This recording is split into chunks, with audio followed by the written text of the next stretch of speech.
this week's drive, we mark the passing of a legend, get back on track with NASCAR, see an unlikely off-roader, and climb a very wet stairway to heaven. All this and more in this week's Drive.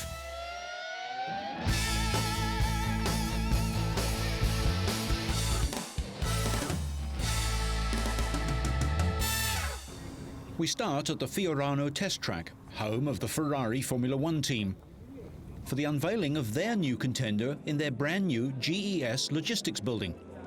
Essentially an evolution of last year's World Championship-winning F2002, the new car will be known as the F2003 GA, the GA being added as a mark of respect for Fiat's patriarch Gianni Agnelli, who died last month. In a slightly somber ceremony, both Ferrari president Luca de Montezemolo and world champion Michael Schumacher dwelt on the contribution made by Agnelli in the revival of Ferrari's fortunes. The new car is the successor to the formidable F2002, which was beaten just once last season, as Michael Schumacher swept almost unchallenged to his 5th World Drivers' Championship, with teammate Rubens Barrichello romping home a comfortable second. Agnelli, who symbolised the glamour and promise of Italy's post-war generation and oversaw Fiat's takeover of Ferrari, died on January the 24th, aged 81. Agnelli, whose grandfather founded the company in 1899, became Fiat managing director in 1963 and chairman in 66, a post he filled for 30 years. The men who will be behind the wheel of the new Ferrari were purring in anticipation of racing their new machine. However, Ferrari's challenger for the forthcoming season won't be in action until Formula One reaches Europe, but Schumacher believes last year's car will still fare well in the opening rounds. The F2003 GA builds on the F2002 in terms of improving aerodynamic efficiency, lowering the centre of gravity, and maximising the performance available from the Bridgestone tyres and the 052 engine. However, many areas of the car had to be fundamentally reviewed in order to make a step forward in performance, because these areas were close to the limit of development on the F2002. Agnelli appointed de Montezemolo as company president and saw the team win the last 4 Constructors' World titles in succession and take Michael Schumacher to 3 drivers' crowns. It is on behalf of all the men of Ferrari that we want to dedicate this car to a person that we miss and that I personally miss a lot.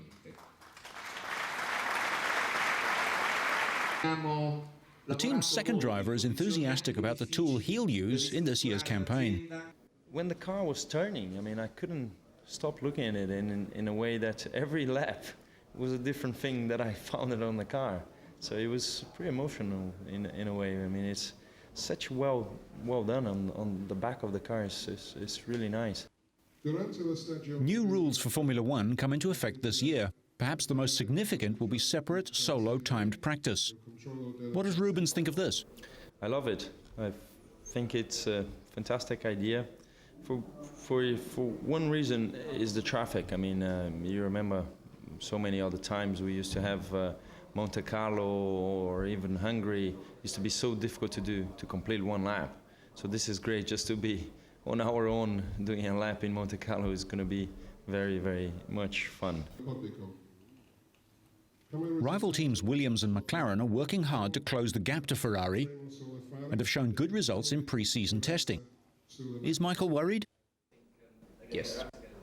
Yeah, no, honestly, I'm concerned about their pace. Brother Ralph drives for Williams. Does Michael get any useful feedback? He keeps his mouth as close as concrete. No, he doesn't say anything, but obviously the times they sort of indicate what's going on. The side pods, radiator layout and inboard rear suspensions are all new, improving aerodynamics and cooling efficiency. Development on the front wing, turning vanes, brake ducts and revised rear suspension components will be tested in the next 3 or 4 weeks. Ich bin sicherlich sehr beeindruckt vom neuen Auto und so wie ich das auch auf Italienisch schon ausgedrückt habe. I'm definitely very impressed by the new car. Richtig verliebt in dieses Auto, weil As I said in Italian, I've fallen in love with this car because it was a big surprise to me that one was able to change the car so much, and I hope for the better. In dem Sinne bin ich natürlich That is still to be seen. neugierig ins Auto einzusteigen. So I'm extremely curious to step into the car and to test whether it is as good as it looks. I think the season will be very exciting. When one sees how McLaren and Mercedes have narrowed the gap between us in the winter, for that reason, it will be very interesting.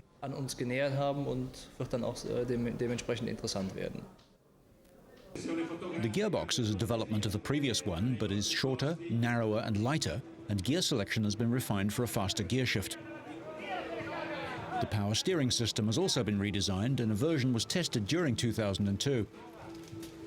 Close cooperation with Bridgestone gives better matching between tyre and car, and has produced a revision of both front and rear suspension. The inboard end of the rear suspension has a new damper system, and almost all the suspension components have been refined. Many are made from new materials and manufacturing methods to reduce weight. The Jordan team has named Ralph Furman as the new driver. Long before we were in Formula One, we used to send most of our drivers to that championship because for us it's a great schooling. They learn so much about the tyres. Furman is 27 and another unusually tall driver at 6 foot 1 inch. His father, also Ralph, was a mechanic for triple world champion Emerson Fittipaldi before founding the famous Van Diemen marque, whose chassis have been raced in junior formula like Formula Ford by many of today's top drivers. Well, I'm delighted to have got the seat, and obviously I've been talking with the team for the last month, and it's just been a case of finally getting the go-ahead, which is incredible. In 1993, at just 17, Furman won 9 rounds of the British Formula Vauxhall Series. A karting champion too, in the same year he also won the McLaren Autosport magazine Young Driver of the Year award. Furman is the reigning Formula Nippon champion, claiming 4 wins in the 10 rounds and the title by just 2 points. Furman spent 6 years in the Japanese series, which replaced the local Formula 3000 championship in 1996. Past title winners have included Tora Takagi, Pedro Dalla Rosa and Ralf Schumacher.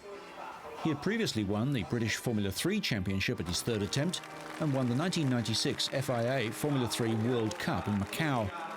Jordan has had his eye on Furman since he left for Japan. I wanted to look at him and take him on as a test driver 6 years ago, and that wasn't possible. He went off to Japan, and of course the fact that he won the Formula Nippon Championship, which is a big Japanese championship, brought him back into the limelight, and that really was the main reason. I also wanted a mature driver, somebody who'd been around a while, knows about the knocks that you get as a professional, and at 27 I suppose he is considered to be a mature driver, but nevertheless young enough for us to be able to do what we really need to do with him.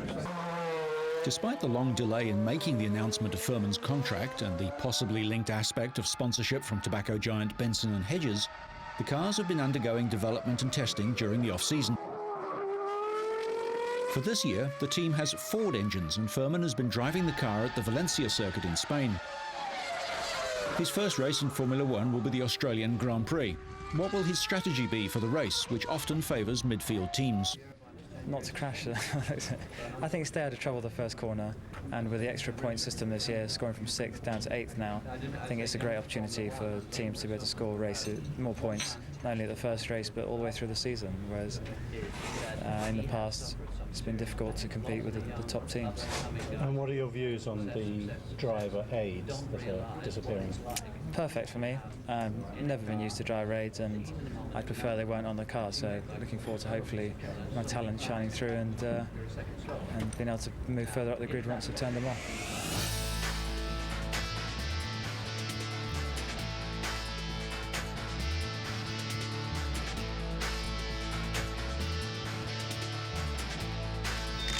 Manfred von Brautich, seen here with double world champion Mika Hakkinen and his teammate David Coulthard, has died aged 97. Von Brautich was the Mercedes driver who gave the 1930s Silver Arrows team their first Grand Prix win at the Nürburgring. He won the French Grand Prix at Reims and was the last living link with the golden age of pre-war motor racing. The quickness of the eye and the hand must coincide, or else watch them skid.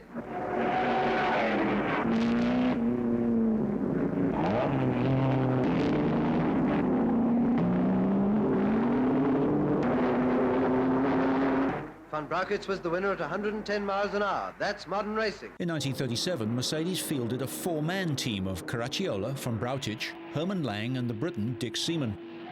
Monaco was a track that he enjoyed, and it is ironic that the ragged Van Brautich would win at the circuit that demands the most precision. Everyone expected a routine Mercedes 1-2, but Van Brautich had other ideas, setting a new lap record. Team chief Neubauer signalled him to stay second, but the rebellious driver only stuck out his tongue. Caracciola answered with another record, but soon had to pit for new plugs. He made up the gap when Van Brautich pitted for fuel and tyres. As he rejoined, Caracciola appeared, and they screamed off side by side, but Van Brautich squeezed into the lead. Caracciola set a lap record that wasn't equalled for 18 years and took the lead, but his tyres were shot and he had to pit again. Van Brautich crossed the line first to end his 3-year winless drought. In 1951, he was suspected of spying by the West German government. He was arrested, but while on bail, he defected to East Germany, leaving behind his wife. In a final tragedy, she committed suicide a year later. Van Brautich was close to the modern Mercedes racing team throughout. He was one of the first to congratulate Mika Häkkinen's first World Championship in 1998.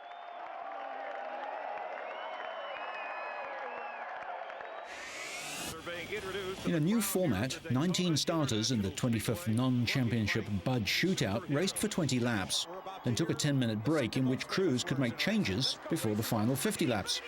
After the break, Dale Earnhardt Jr. battled with Matt Kenseth. The pair exchanged the lead 5 times before Jeff Gordon, who started just ahead of Earnhardt at the back of the field, raced to the front. It took Gordon until lap 56 to get in front, with Earnhardt 4th at the start of lap 66. He took the line at the top of the banking and with some drafting help from Ryan Newman, took the outside line on the high-banked 2.5-mile oval and charged to the front. Gordon pushed his Chevy hard for the last 5 laps trying to get back past Earnhardt, but he couldn't catch the third-generation driver. It was only the second time Earnhardt had qualified for the non-points race, featuring the previous year's Winston Cup pole winners and former shootout champions. Last year, he finished second to Tony Stewart. Earnhardt, who won $205,000, beat Gordon to the finish line by 0.18 seconds, about 4 cars' lengths. There were no caution flags, and the winner averaged 180.827 miles an hour. Kenseth finished third, followed by Newman, last year's top rookie.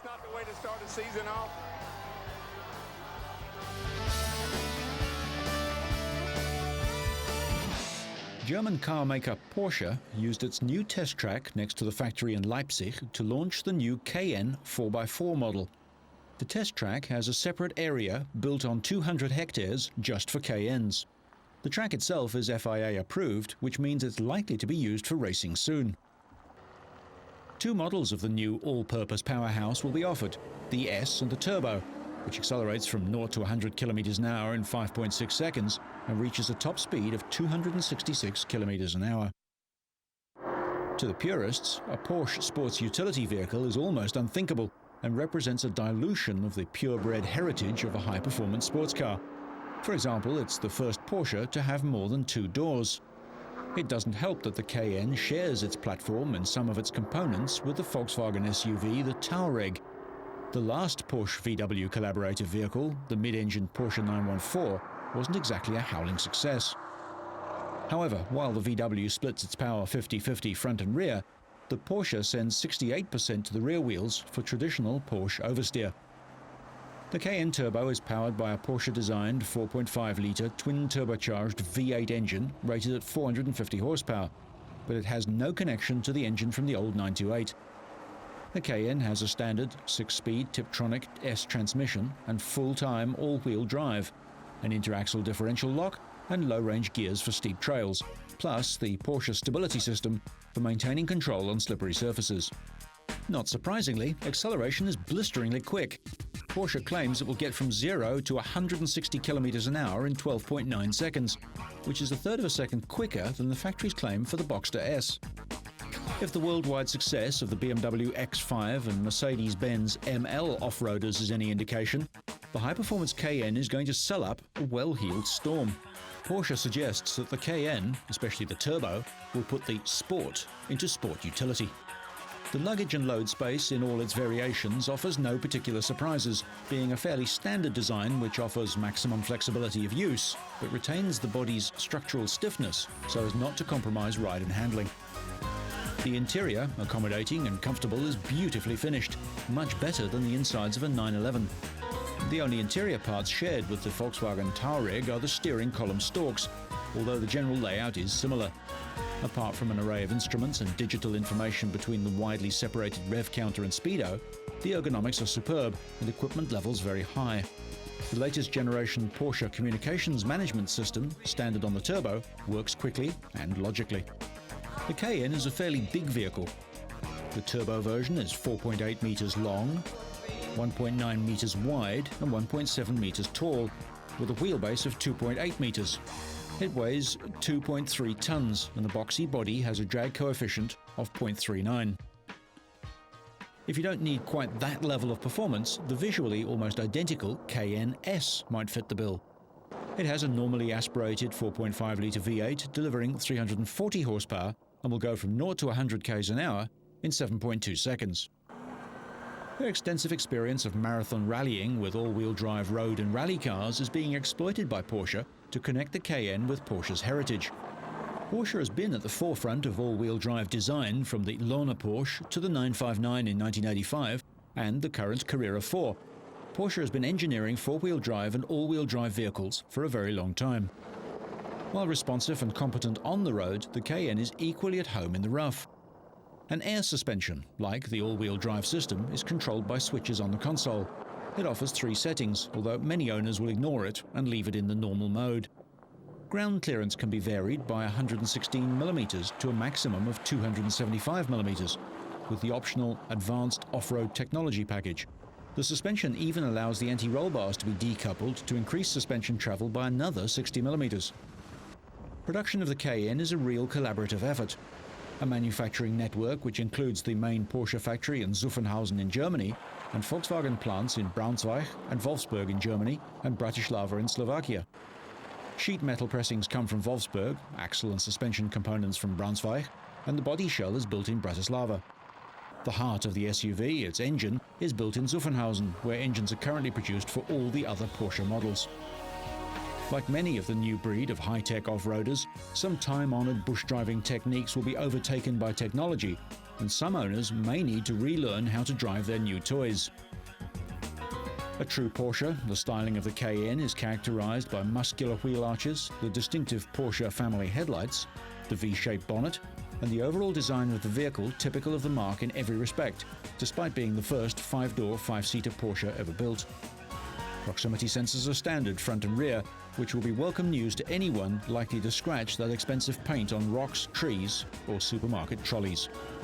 Porsche will build 25,000 Cayennes during the first full year of production, split 70-30 in favor of the S model. 70% of production will be exported.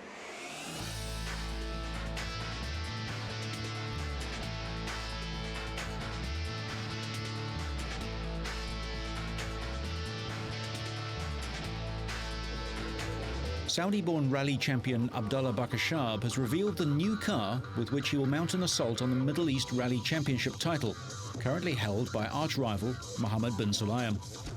At a dazzling ceremony in Dubai, Bakashab and his Irish co-driver Bobby Willis unveiled the tried and tested Peugeot 206 World Rally car to replace their aging Toyota Celica. Bakashab last won the Middle East Championship in 1995 and participated in the World Rally Championship until last year, when he was convincingly beaten by 14 times Middle East champion bin Sulayem. Does he need the new car to win? أعتقد نعم بالنسبة لنا مصيرية طبعا لكن أنا متفائل كثير السنة هذه إن شاء الله. I think yes, it's vital. But this year I'm very optimistic, God willing, for many reasons.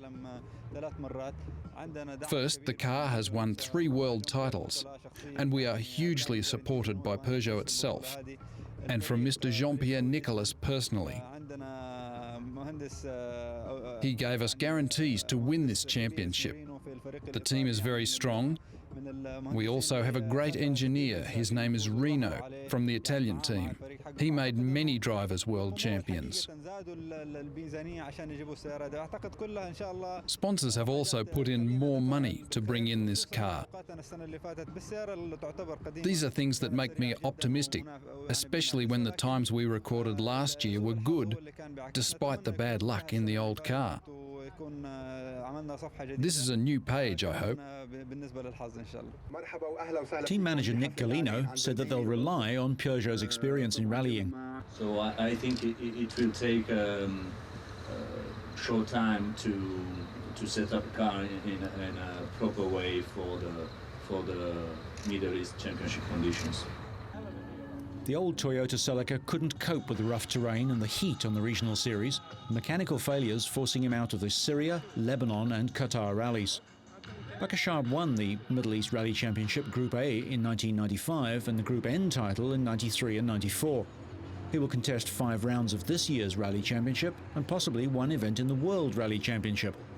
The first event in the Middle East Series is the Qatar International.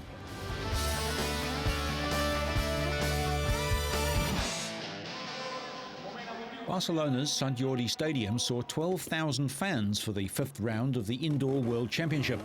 But for Englishman Dougie Lampkin, it was a disappointing day. The 11 times world champion could only manage 3rd place and relinquished the lead in the title standings. Adam Raga, riding in his home Grand Prix, started the day just a point behind Lampkin. He won the French round 2 weeks ago.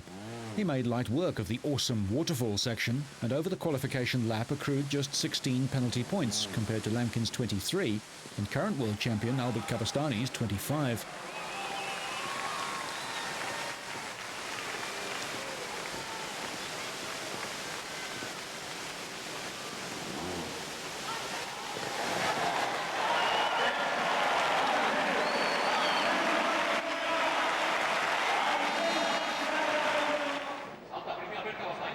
Raga's countryman Kabastani ruined his chances on the high jump section and appealed to officials.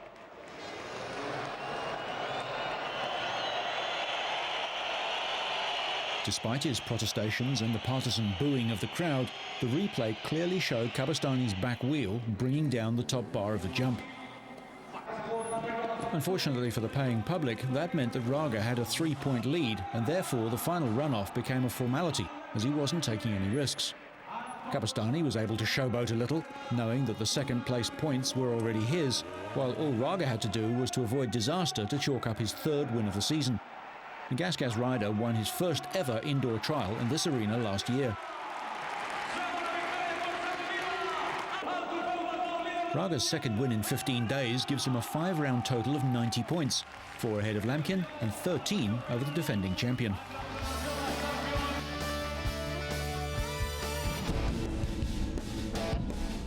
And finally, ahead of the start of the new racing season, we felt it would be a good time to look at how things can go horribly wrong when you're out there and giving it 11/10. There are many old sayings in motorsport, and one of them is, you want publicity, then you need to win or crash.